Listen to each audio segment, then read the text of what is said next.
Buenas noches, estimados amigos, ¿cómo están? Miren, vamos a hacer, a pedido de algunos amigos, unos encuentros, unos videos sobre los arcanos mayores del tarot, con introducción de Hans Urs von Balthasar, ¿no? Uno de los mejores teólogos del siglo XX, que participó en el Concilio Vaticano II. Bien, ¿en qué consiste este libro? Primero, es un autor anónimo, no sabemos bien quién escribió, pero en la introducción de esta obra, que la hace justamente Balthasar, dice: un pensador cristiano y piadoso de innegable probidad nos da a conocer los símbolos del hermetismo cristiano en sus distintos planos: mística, gnosis y magia, recurriendo a las ciencias cabalísticas y a los ciertos aspectos de la alquimia y la astrología. Dichos símbolos aparecen en los llamados arcanos mayores del antiguo juego de cartas del tarot. Semejante tentativa no es única. Los padres de la Iglesia interpretaban ya los mitos nacidos de la fantasía y mentalidad paganas como vagas prefiguraciones de logos plenamente revelados en Jesucristo. Recordemos la idea que tenían los padres de la Iglesia de la semina verbi, ¿no? De las semillas del verbo que fueron regadas por Dios en todas las sabidurías mitológicas y arcaicas, ¿no? Schelling se dedicó a demostrar una vez más extensamente en su filosofía tardía lo mismo, ¿no? Por ejemplo, Orígenes, yendo hasta el final en esta línea de pensamiento, acometió como cristiano la empresa de esclarecer con la revelación bíblica no sólo la sabiduría filosófica de los paganos, sino también la sabiduría de los príncipes de este mundo, siguiendo 1 Corintios 2:6, por lo cual entendía él algo así como la filosofía oculta de los egipcios, ¿no?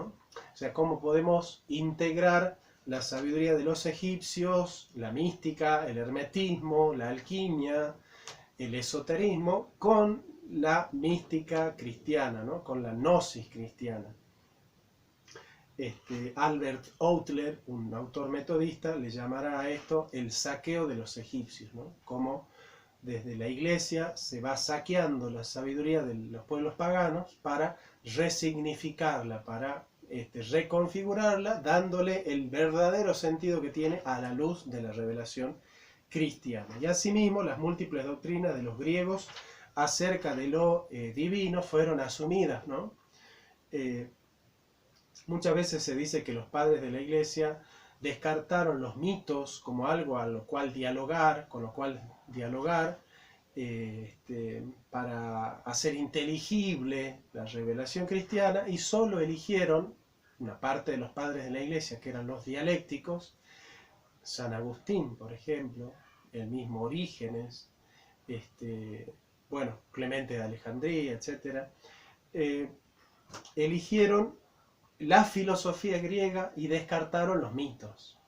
Bueno, acá estamos viendo que hay una rama de los padres de la Iglesia que no descartó los mitos como una forma de hacer inteligible la revelación y de diálogo con la revelación cristiana, ¿no? Como dos vías para conocer la verdad a través de los mitos antiguos y del esoterismo y del cristianismo también.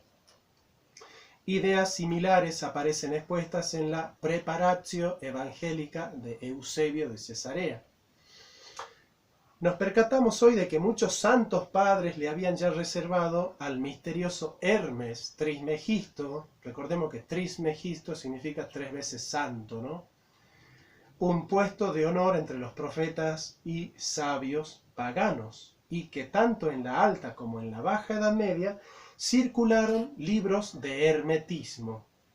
El Renacimiento ve después en Hermes Trismegisto el gran contemporáneo de Moisés y antepasado de la sabiduría griega. Bien, ¿quién fue Hermes? Hermes es la mezcla de el rey y el sabio,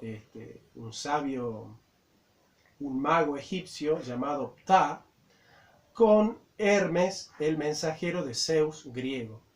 Entonces, en el siglo I y en el segundo se da una especie de sincretismo entre los griegos y los egipcios, que se va gestando ya desde el siglo VIII antes de Cristo, y que se va a consolidar con el hermetismo, ¿no? El hermetismo que pivotea entre la hermenéutica griega y la mística egipcia, digamos, ¿no? La mística de Akenatón, por ejemplo. Los dispersos rayos de la ciencia divina, todavía es muy importante contemplarlos, ¿no es cierto?, a la luz de los padres de la Iglesia, como una repatriación, ¿no? Una repatriación de la sabiduría pagana dentro del mensaje cristiano, ¿no? Lo que hizo, por ejemplo, San Agustín con Platón, lo que hizo Santo Tomás con Aristóteles, lo que hace Hegel con toda la filosofía, la de la Cábala, cuya secreta tradición oral data igualmente, según se afirma, de la época de Moisés, ¿no? Así como el cristianismo puede apropiarse o repatriar la sabiduría de la Cábala en el mensaje cristiano. Las primeras discusiones a favor o en contra de las misteriosas doctrínicas cabalísticas se remontan a los judíos españoles, conversos o no, del siglo XII. Más tarde, Reuchlin en Alemania, Ficino y sobre todo Pico de Mirandola en Italia se afanan por desentrañar la Cábala, mientras que el admirable cardenal Egidio de Viterbo, de 1550, trata a su vez de interpretar las Sagradas Escrituras a la luz de la Cábala.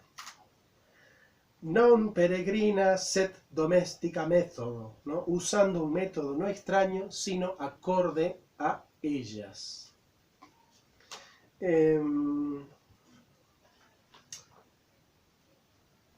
Las repatriaciones se dan también en la filosofía, ¿no? Como el filósofo judío Martin Buber, al glosar en conceptos modernos la doctrina de los asídeos, hondamente influida por la Cábala. También la influencia que tiene Carl Jung de la alquimia y la magia antiguas en las esferas de la psicología profunda dentro de una teología protestante, ¿no? Lo importante para él son solo los símbolos o quinta esencias que aparecen en las cartas, ¿no? Considerados ya por separado, ya en relación unos con otros, ¿no? Como sucede con Carl Jung, efectivamente, con el nombre de arquetipos, ¿no? Nos guardamos de interpretarlos como meros datos del inconsciente colectivo, a los arquetipos, vinculados con la psicología interna. Ni siquiera el propio Jung lo hace de modo terminante. Tales símbolos también pueden entenderse como principios del cosmos objetivo, es decir, no nos manifiestan lo que es solo el hombre, sino lo que es el mundo como tal. Entrando entonces en el ámbito de lo que la Biblia llama principados y potestades, es decir, dominios de entes, ¿no? Distintos tipos de entes. Es verosímil que los gigantes hayan utilizado y difundido que los gitanos, hayan difundido los naipes, ¿no? La baraja más antigua que se conserva data de fines del siglo XIV. Solo mucho más tarde, a últimos del siglo XVIII, se establecen las relaciones que guardan los símbolos del tarot con la cábala, ¿no?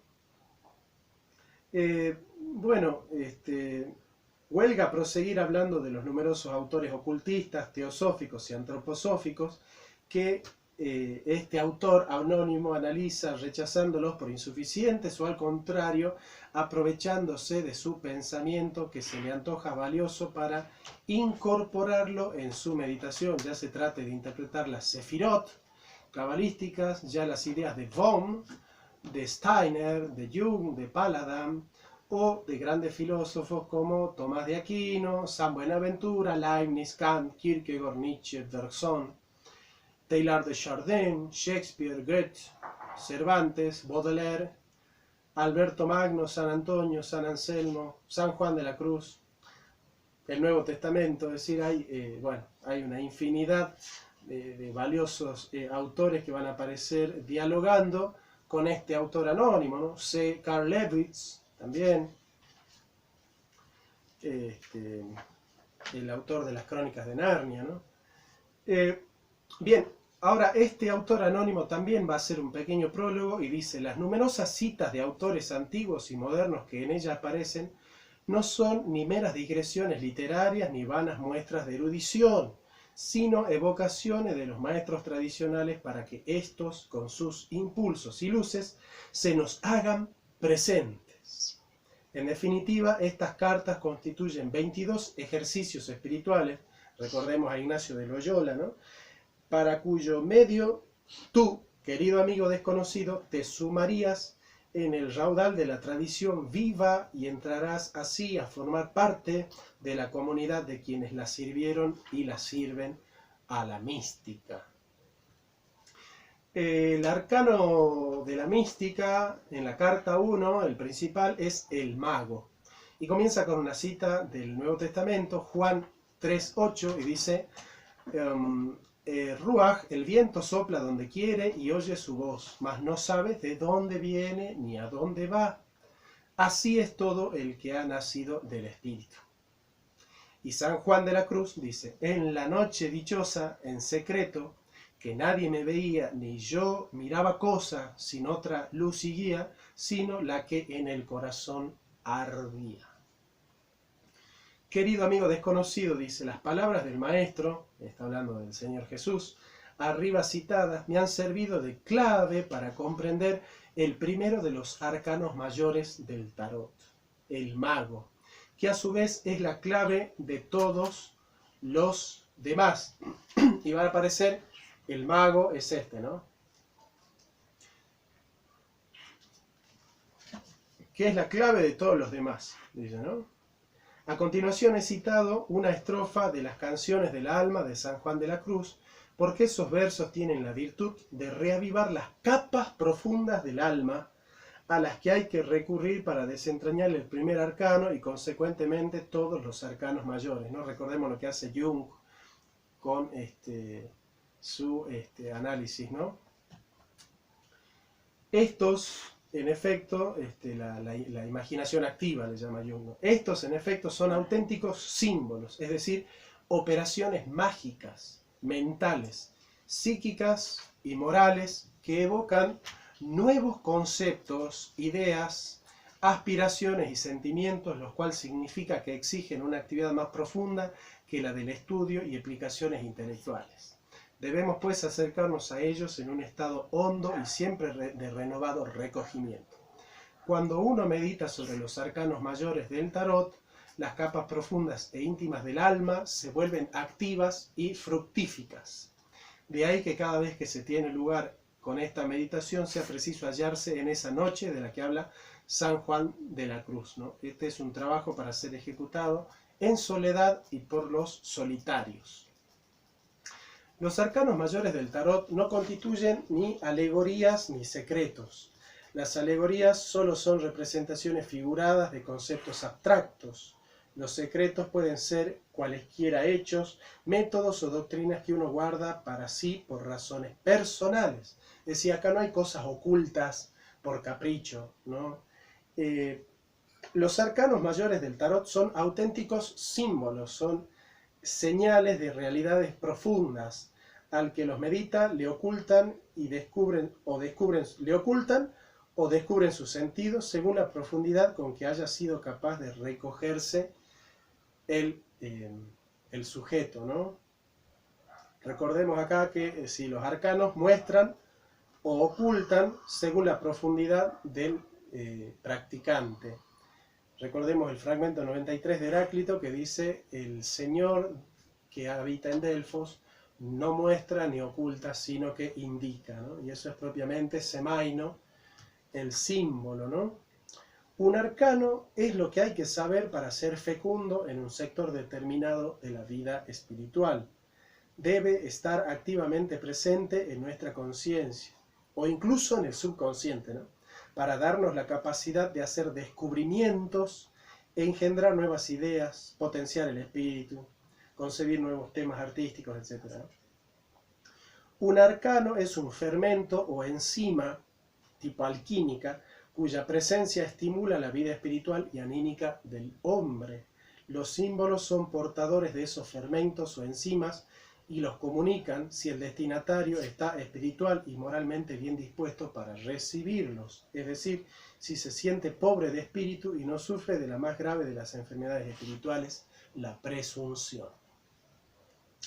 Así como el arcano es superior al secreto, así también el misterio está por encima del arcano. El misterio es más que un fermento estimulante, es un suceso espiritual comparable al nacimiento o a la muerte física. Es el cambio de toda la motivación espiritual y psíquica, o, si se prefiere, la alteración completa del plano de la conciencia. Los 7 sacramentos de la Iglesia son los colores del prisma en los que se compone la luz blanca de un único misterio o sacramento, a saber, el del segundo nacimiento, en el que el maestro instruyó a Nicodemo durante la entrevista de iniciación que tuvo con él esa noche. Esto es lo que el hermetismo cristiano entiende por la iniciación, ¿no? Es el segundo nacimiento, ¿no? O sea, el arcano es un indicio, con lo cual ahí podemos entrar en la hermenéutica y en la hermética. En cambio, el misterio es oculto, ¿no? Y ahí hay una mística. Huelga decir que nadie inicia a nadie si la iniciación se identifica, como acabamos de ver, con el misterio del segundo nacimiento. La iniciación viene de lo alto y tiene el valor y duración de la eternidad. El iniciador está arriba, aquí abajo solo se encuentran condiscípulos que se reconocen por amarse los unos a los otros. Tampoco hay maestros, pues no existe más que un único maestro, el iniciador supremo, ¿no? La gnosis mística está basada entonces en Mateo 23:8 y Hebreos 3:13, ¿no? No llaméis a nadie maestro porque hay un solo maestro que es el Padre que está en los cielos. Por eso, el hermetismo cristiano, como empresa humana, no inicia a nadie. Entre los herméticos cristianos, ninguno se arroga el título y las funciones de iniciador o maestro, ya que todos son condiscípulos y cada uno es maestro de los demás en algo, como también es su discípulo en algo. El ejemplo es San Antonio el Grande, quien se sometía de buen grado a todos los hombres. En uno contemplaba la amabilidad, en otro la asiduidad a la oración, en este veía la paciencia, en aquel la caridad para con el prójimo. De uno se fijaba en las vigilias, de otro en su afán de aprender. A uno lo admiraba por su constancia, a otro por sus ayunos, a otro por dormir sobre el duro suelo. En uno observaba la mansedumbre y el otro la grandeza de su alma, ¿no? Esta sabiduría es muy importante, ¿no? O sea, de todos podemos aprender algo, ¿no? De alguna manera el mago lo que nos está transmitiendo acá es que de todo ser humano algo se puede aprender. Lo que sea, su manera de cocinar, su paciencia, su mansedumbre, su fortaleza espiritual, su templanza. Un poco la imaginación activa despierta en nosotros todas esas potencias humanas y la concentración que va a buscar la alquimia también, ¿no? Colmado por cuanto había visto, regresaba a su propia ermita, ¿no? Antonio el Grande, y allí lo comprendía en su espíritu, lo compendiaba y lo comprendía en su espíritu, tratando de concretar en sí mismo las virtudes de todos los demás. Tal ha de ser la conducta del hermético cristiano en lo relativo a los conocimientos y las ciencias naturales, históricas, filológicas, filosóficas, simbólicas y tradicionales, lo que equivale a aprender el arte de aprender. Es decir, cómo debemos ubicar el espíritu para poder estar dispuestos a aprender en cada circunstancia, situación y persona algo espiritual que nos haga elevar de nivel nuestra conciencia y nuestra espiritualidad, ¿no? Así pues, querido amigo desconocido, el hermetismo cristiano no tiene la pretensión de rivalizar con la religión o las ciencias oficiales. Quien en él buscara la verdadera religión o la verdadera filosofía o la verdadera ciencia, habría errado el camino. Los herméticos cristianos no son maestros sino servidores. No pretenden, un tanto presuntuosamente, sobreponerse a la fe sagrada de los fieles ni menospreciar los frutos logrados por el denuedo admirable de los trabajadores de la ciencia, ni tampoco elevarse por encima de la creación del genio artístico. Los herméticos no poseen el secreto de los futuros descubrimientos de las ciencias. Ignoran, como todo el mundo, por ejemplo, cuál es el remedio eficaz contra el cáncer, etc. Reconocen también sin reservas la superioridad de un San Francisco de Asís, que era un hombre de esa fe llamada exotérica, ¿no? Una fe no oculta, sino una fe manifiesta públicamente. Y saben que cada creyente sincero es un Francisco de Asís en potencia. Los creyentes científicos y artistas les son superiores en varios puntos esenciales. No se les escapa esto a los herméticos y por ello no se jactan de ser mejores, de creer mejor, de saber o poder más. No mantienen en secreto una religión que les sea propia para ponerla en lugar de las religiones existentes, ni una ciencia suya con la que intenten sustituir las ciencias actuales, ni sus artes particulares para reemplazar las bellas artes de hoy o de mañana. Lo que posean no lleva consigo ventajas tangibles ni una superioridad objetiva respecto a la religión, la ciencia o el arte. Es solamente que ellos descubrieron el alma común de la religión, de la ciencia y el arte. Es decir, ¿qué subyace, qué late en el fondo de toda religión, de toda arte, de toda ciencia, de toda filosofía? Es una llave mística, una llave esotérica, un camino hacia la elevación espiritual que el hermético cristiano aprendió. ¿En qué consiste esta misión de conservar el alma común de la religión, la ciencia y el arte? Que muchas personas, y entre ellas una serie de autores, por ejemplo alemanes, franceses y británicos, predican la doctrina denominada de las dos iglesias. Esta teología sostiene que está la iglesia de Pedro y la iglesia de Juan, o de las dos épocas, la época de Pedro y la época de Juan. Sabes también que esta doctrina proclama el fin más o menos próximo de la iglesia de Pedro, o en concreto del papado, que es su símbolo visible, y que el espíritu de Juan, el discípulo amado del Maestro, el que reclinó la cabeza en su pecho y oyó los latidos de su corazón, vendrá a relevarla, ¿no? Como que hay una etapa crística recuerdo a Panikkar, ¿no? Dice, ahí está la cristiandad, el cristianismo y la cristianía, ¿no? La cristiandad es la iglesia de Pedro, es la iglesia donde el cristianismo es político, hay catedrales cristianas, cultura cristiana, educación cristiana, universidades cristianas, arte cristiano, política cristiana.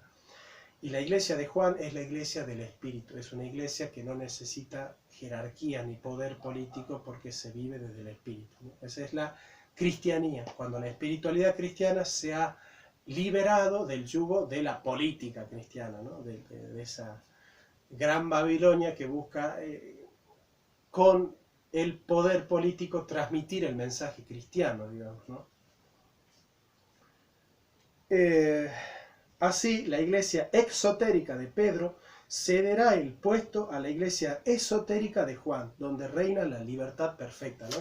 Es un cristianismo espiritual que estuvo en toda la historia, oculto, cercenado, son las tradiciones ocultas por la iglesia oficial, que es la iglesia de Juan, ¿no? La iglesia del corazón, la iglesia espiritual. No es una iglesia visible, sino una iglesia invisible. La iglesia visible es la de Pedro, la invisible es la de Juan. Ahora bien, Juan, que se sometió voluntariamente a Pedro, reconociéndolo como jefe o príncipe de los apóstoles, no le sucedió después de su muerte, a pesar de haberle sobrevivido muchos años. El discípulo amado, que había oído los latidos del corazón de su maestro, era y será siempre el representante y guardián de ese corazón del Evangelio, ¿no? Y de Cristo. Como tal, no era, ni es, ni será jamás el jefe o cabeza de la iglesia. Pues de la misma manera que el corazón no está llamado a ocupar el puesto de la cabeza, así tampoco Juan está llamado a ser el sucesor de Pedro. Cierto que el corazón guarda la vida y el alma, pero la cabeza toma las decisiones, asume la dirección y escoge los medios apropiados para desempeñar las tareas del organismo entero, cabeza, corazón y miembros. La misión de Juan consiste en guardar la vida y el alma de la iglesia, en vivir hasta la segunda venida de Cristo. Por eso Juan no ha pretendido ni pretenderá nunca asumir la función directora del cuerpo de la iglesia. Él vivifica este cuerpo, mas no dirige sus actos. De idéntico modo, el hermetismo guarda la tradición viva, el alma común de toda verdadera cultura. Y aún debo añadir, los herméticos escuchan los latidos del corazón de la vida espiritual de la humanidad. Si son los arquetipos de la psicología profunda, los modelos, los prototipos del alma humana en toda cultura, en todo tiempo, en toda circunstancia. Solo pueden existir como guardianes de la vida y del alma común de la religión, de la ciencia y el arte, ¿no? Es la llave mágica. En ninguno de estos campos gozan de privilegios. Los santos, los auténticos sabios y los artistas les son superiores. Los herméticos, empero, viven para el misterio del corazón común que late en el fondo de todas las religiones, de todas las filosofías, de todas las artes, de todas las ciencias, pretéritas, presentes y futuras. Inspirándose en el ejemplo de Juan, el discípulo amado, no pretenden ni pretenderán nunca desempeñar un papel director en la religión, la ciencia y el arte, la vida social y política de la humanidad, y para que les siga animando el soplo de la vida de su alma común, ellos no mezclan lo que es de Dios y lo que es del César, ¿no? Tienen clara la vida espiritual, son más parecidos a los esenios que a los fariseos, digamos, ¿no? En ese sentido. El hermetismo es un estimulante, un fenómeno o enzima en el organismo de la vida espiritual de la humanidad. En este sentido, constituye de por sí un arcano, es decir, el antecedente del misterio del segundo nacimiento o de la gran iniciación, que es lo mismo. He aquí el espíritu del hermetismo, y en ese espíritu volvemos ahora a contemplar el primer arcano mayor del tarot. Bien, hasta acá hicimos la introducción de lo que es el objetivo de un hermetismo cristiano, que no es ayudarnos a gobernar el mundo, sino aprender a gobernar en nuestros corazones, ¿no? En nuestra alma, para poder potenciar nuestra vida espiritual.